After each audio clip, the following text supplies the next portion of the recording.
این گفته شده که اولین کسی که خندان به دنیا آمده حضرت زرتشت بوده.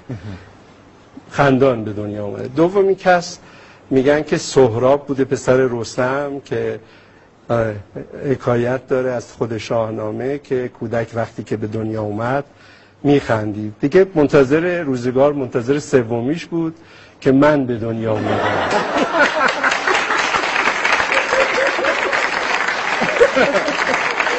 بعد حالا روایت از مامانم خیلی جالبه، میگه وقتی به دنیا آمدی شروع کردی خندیدن. من گفتم زهرمار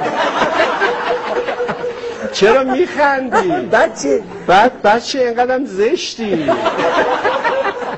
چون مادر من 3 بار قبل از من فارغ شده بود، 3 تا پسر توپل سفید خوشگل. قدیما برعکس الان سفیدای توپل رو میگفتن خوشگل. دیدی اون موقع اینجوری بود. بچه الان میگن مثلا تیپ ما رو میگن جذاب. ولی بالاخره نیم قرن گذشته، سلیقه ها عوض شده و اون 3 تا به دلیل زیباییشون و توپلی و خوشگلیشون چشم خوردن.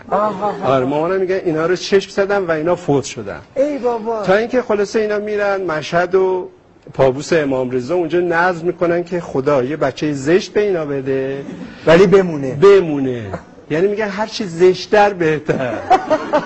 یعنی از امام رضا درخواست میکنن که حتما این بچه خیلی زشت باشه. اون موقع مثلا محمد رضا گلزار نبود. وگرنه مثلا میگفتن اینو دیدی، درست برعکسه. خلاصه حالا نشانش چیه؟ نشانش اینه که اینجا گوش سمت راست من یه سوراخ داره که این حلقه است که به عنوان غلام امام رضا، من در اصل باید غلام رضا می بودم، منتها چون پدرم عاشق امام علی بود، با اینکه من غلام امام رضا بودم، یعنی در اصل من غلام رضا ولی علی رضا صدا میزنم. آره این سوراخی که در گوش دارم نشانه اون به اصطلاح نظر و نیازی است که خانواده با امام رضا کردن. و وقتی که من به دنیا میام، حالا علت خنده من چی بود؟ اونجوری که خودم به یادم میاد این که آره وقتی به دنیا آمدم نگاه مامانم کردم، گفتم الان ما که خودم ندیدیم اینو زشته ولی مادرمونو که میبینیم. گفتم این کیه منو زاییده؟ مثلا اون موقع آره خیلی دوست داشتم مثلا سوفیا لورن منو زاییده باشه.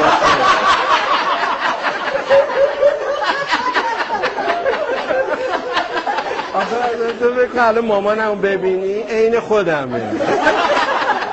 بعد وقت جالبیش اینه که وقتی من به دنیا میام مادرم میگه من شروع کردم گریه کردن. اول که فکر کردم یه دیوونه زاییدم چون مدام داره میخنده.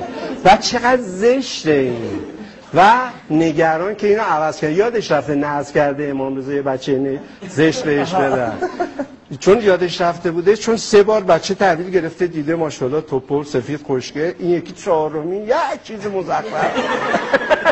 میگه وقتی که دیدمش شکم گریه کردن که این چرا انقدر زشته.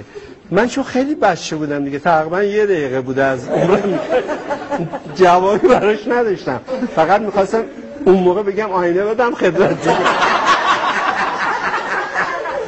که یعنی تو آینه نگاه کن چقدر ما به هم شبیه.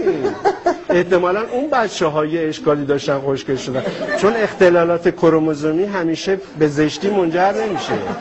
گاهی اختلالات سبب میشه که آدم مثلا شبیه گلزار بشه، شبیه رامبد جوان بشه مثلا. بچه‌های سالم‌تر شاید زشت‌تر اصلا باشن. به هر حال اونجا مادرم میگه که من فهمیدم که با یه پدیده مواجه شدم. میخواست اسممو بذاره پدیده، منتها چون پسر بودم دیگه به همون دلیل گذاشتن علیرضا و از اون لحظه شروع کردم خندیدن تا به خدمتشون.